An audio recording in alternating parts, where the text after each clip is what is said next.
ফেলেছে। যদি কোনো সমস্যা থাকে বলতে, কোনো সমস্যা থাকলে বলেন, বুঝছেন? তাহলে বিআরটি অফিসে আসছিলাম, আসার পরে পরীক্ষা দেওয়ার পরে মূলত ফিঙ্গার দিতে এসে লাইনে দাঁড়াইছিলাম। দুর্যোগের লোক এসে আমাকে ডাকছে যে এখানে কোনো দালাল দিয়ে কোনো কাজ করা হয় কি না, এগুলো বিষয়ে আমাকে জিজ্ঞাসাবাদ করা হচ্ছিল। এখানে যখন আমি আসলাম তখন দুর্যোগের লোক আমাকে সাইডে ডাকে নিয়ে বলছে যে এখানে কোনো দালাল দিয়ে কোনো কাজ করা হয় কি না। না, আমি আমাকে যখন জিজ্ঞেস করলো তখন আমি বলছিলাম যে আমি কোনো দালালের কাছে যাই নাই। দুর্যোগের লোক যখন আমাকে আসে জিগাইলো তখন আমি যে দালালের কথা জিগাইলো তখন আমি বললাম যে দালালকে আমি চিনি না এবং দালালের নামও জানি না। তারা আমাকে দালালের কাছে যাইতে বলছিল, তবে আমার দরকার হয় নাই, ওই জন্য আমি দালালের কাছে যাই নাই। আমরা নওগাঁ দুদক সমন্বিত জেলা কার্যালয় থেকে আসছি জয়পুরহাট বিআরটির অভিযানে। অভিযান চলমান এবং যাচাই বাছাই পূর্বক আমরা পরবর্তীতে সংক্ষিপ্ত সেটা প্রেস ব্রিফিং করা হবে আর কি। হ্যাঁ, এখন পর্যন্ত কিছু অথেন্টিক আমরা দেখছি, কিছু মোবাইল হোয়াটসঅ্যাপেও এটা সচরাচরই জানেন যে বিআরটিএতে মোটরযান নিবন্ধন, রুট পারমিট, এরপরে অন্যান্য রেজিস্ট্রেশনেও দেখা যায় অনেক হয়রানির শিকার হয় অনেক সেবাগ্রহীতা। তো এসবের সুনির্দিষ্ট অভিযোগের প্রেক্ষিতেই দুর্নীতি দমন কমিশন সমন্বিত জেলা কার্যালয় নওগাঁ থেকে আজকের এই অভিযান পরিচালনা করা হয়েছে।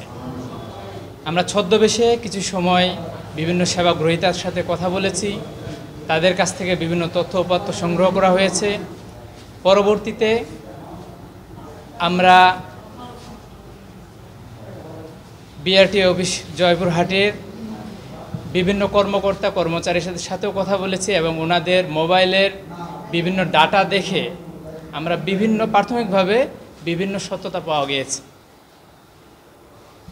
দুর্নীতি দমন কমিশন আইন 2004 এবং বিধিমালা অনুসারে প্রাপ্ত রেকর্ডপত্র পর্যালোচনা করে আমরা কমিশন বরাবর আমাদের প্রতিবেদন দাখিল করব এবং প্রয়োজনীয় আইনগত ব্যবস্থা নেওয়া হবে।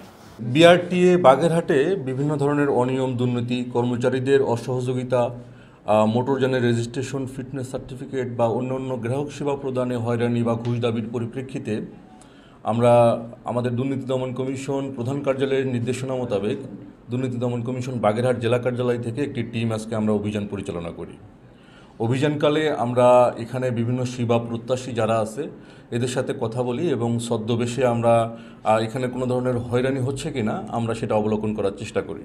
প্রাথমিকভাবে আমরা দেখেছি এখানে কিছু দালালদের উপস্থিতি আছে। আমাদের উপস্থিতি টের পেয়ে তারা এখান থেকে সরে পড়েছে এবং এখানে এসে যারা কর্মরত আছে, অর্থাৎ এখানের কর্মকর্তা কর্মচারী সহ যারা আউটসোর্সিংয়ে আছে, তাদের মোবাইলগুলো প্রাথমিকভাবে আমরা একটু চেক করার চেষ্টা করি, কারণ আমাদের কাছে তথ্য ছিল যে তারা মোবাইলের মাধ্যমে লেনদেন করে এবং বিভিন্ন গ্রাহককে হয়রানি বা অসৎ উপায়ে তারা অর্থ উপার্জনের চেষ্টা করে।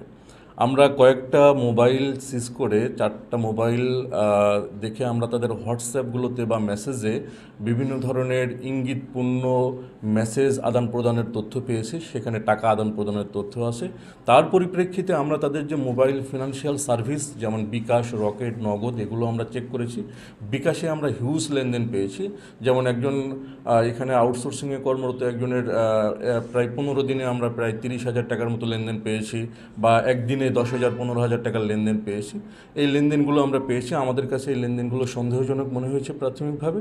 আমরা আরও কিছু তথ্য নেওয়ার চেষ্টা করছি যে এই লেনদেনগুলো আসলে কোথা থেকে আসছে, কোন পারপাসে দিয়েছে, তার পরিপ্রেক্ষিতে আমরা একটা রিপোর্ট প্রদান করব। তাছাড়া আমরা আরও দেখেছি যে এখানে যে পরীক্ষার জন্য যে পরীক্ষা দেয় গ্রাহকরা বিভিন্ন লাইসেন্সের জন্য, এই পরীক্ষার খাতাগুলোকে আমরা মিসম্যানেজমেন্ট দেখতে পেয়েছি। যেমন একজন পরীক্ষার্থী 12 নম্বর পেলে 20 নম্বরের মধ্যে 12 নম্বর পেলে তাকে পাশ করানো হয়, অর্থাৎ লাইসেন্স প্রদানের জন্য সে উপযুক্ত হয়।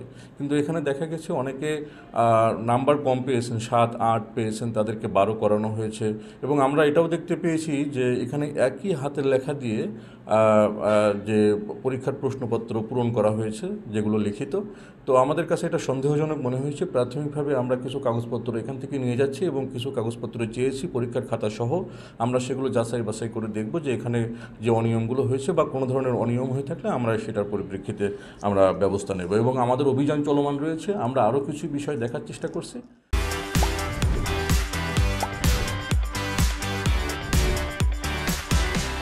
হলো এটা রানার জমা দিয়েছিলাম, রানার করছিলাম, সেটা বাতিল করা হবে। আমি পুরোনায় 4 চাকা গাড়ির ড্রাইভিং লাইসেন্স করব। এই ক্ষেত্রে আমি ওটা অভিযোগ দিছি, জমা দিছি, কাগজ লিখিতভাবে জমা দিছি। জমা দেওয়ার পরে আমারে বলতেছে কি 1 সপ্তাহ পরে আসেন। তা আমি আবার বললাম কি যে স্যার 1 সপ্তাহ পরে না, এটা তো টাইম 1 দিনের মধ্যে হয়ে যায়, এমন কি আছে 5 মিনিটের মধ্যে হয়ে যায়। তা 5 মিনিটের ভিতরে যদি না হয় তাহলে 1 দিন, আজকের দিনটাই, যেহেতু আপনাদের এই স্যার সপ্তাহে 1 দিন গোপালগঞ্জ আসে, অফিস ডিউটি করে, তাহলে দেখা যাচ্ছে যে আমার 1 দিনের মধ্যে কমপ্লিট। তাহলে আমি 1 সপ্তাহ পরে আসবো কেন? কয় 1 সপ্তাহ পরে আসেন, লেট হবে, আমি আপনাদের জানালাম, বলে রাখলাম, তো 1 সপ্তাহ পরেই আসেন। তা আমি আবার বললাম যে না, 1 সপ্তাহ পরে আসলে তো এটা অনযুক্তি হয়ে যায়, সামান্য 5 মিনিটের জন্য আমি 1 সপ্তাহ পরে আসবো কেন? আপনারা এটা দেখেন। ওনারা আর কি কথা আর কি ছোটো করে কয়া, ভদ্রলোকের কথা ছোটো করে কথা কয়া। তা আমি বুঝতে পারছি যে এখানে কিছু ওষুধ দিতে হবে টাকা পয়সার ব্যাপারে। এখানে যে সেবাগ্রহীতারা আছেন তারা মোটামুটি হয়রানির শিকার হচ্ছেন। বিশেষ করে তারা যেটা 5 মিনিটের কাজ সেটা আগামী সপ্তাহ 7 দিন পরে আসার জন্য বলতেছে। তো আমরা এরকম 2-1টা কেস আমরা ইনস্ট্যান্টলি পেলাম এবং তাদেরকে আমরা কাজটা সহজ করে দেওয়ার জন্য বিআরটির এডি মহোদয়কে রিকোয়েস্ট করলাম এবং একজনের সেবা 5 মিনিটের মধ্যে উনি সরবরাহ করলেন, যদিও তার স্টাফ তাকে 7 দিন পরে আসতে বলছিল।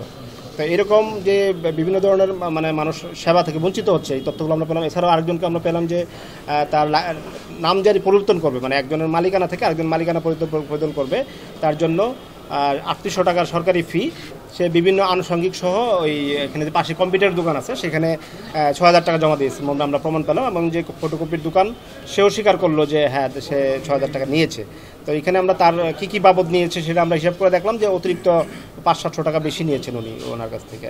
এই ধরনের অনিয়মগুলো আমরা তথ্য পেয়েছি এবং বিষয়গুলো আমরা যে দায়িত্বে আছেন এডি মহোদয় ওনাকে বলেছি ওনাকে এগুলো সতর্ক করার জন্য। এছাড়া উনি অতিরিক্ত দায়িত্বে এখানে আছেন, ওনার মূলত পোস্টিং বরগুনা, উনি সপ্তাহে 1 দিন অফিস করেন, ফলে এখানে সাধারণ মানুষের সেবা বিঘ্ন হচ্ছে। এই ক্ষেত্রে আমি বিআরটি এর হেডকোয়ার্টারের দৃষ্টি আকর্ষণ করব যাতে এখানে একজন অফিসার পূর্ণাঙ্গ দেওয়া হয়, যাতে সপ্তাহে 5 দিনই মানুষ সেবা পেতে পারে।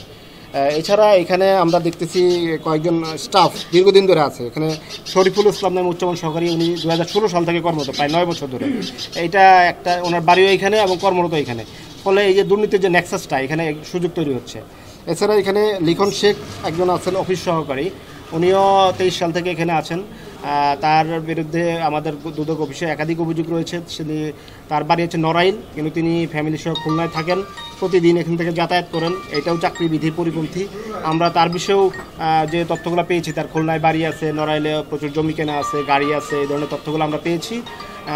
সেই জিনিসগুলো আমরা তার কর্তৃপক্ষকে জানালাম ব্যবস্থা নেওয়ার জন্য, যে উনি একজন ছোট কর্মচারী হয়েও কীভাবে খুলনার মতো বড় শহরে থাকেন এবং খুলনায় প্রতিদিন যাতায়াত করেন, তার যে আর্থিক সামর্থ্য সে অনুযায়ী সামঞ্জস্যপূর্ণ না, তারপর তিনি সেটা করেন।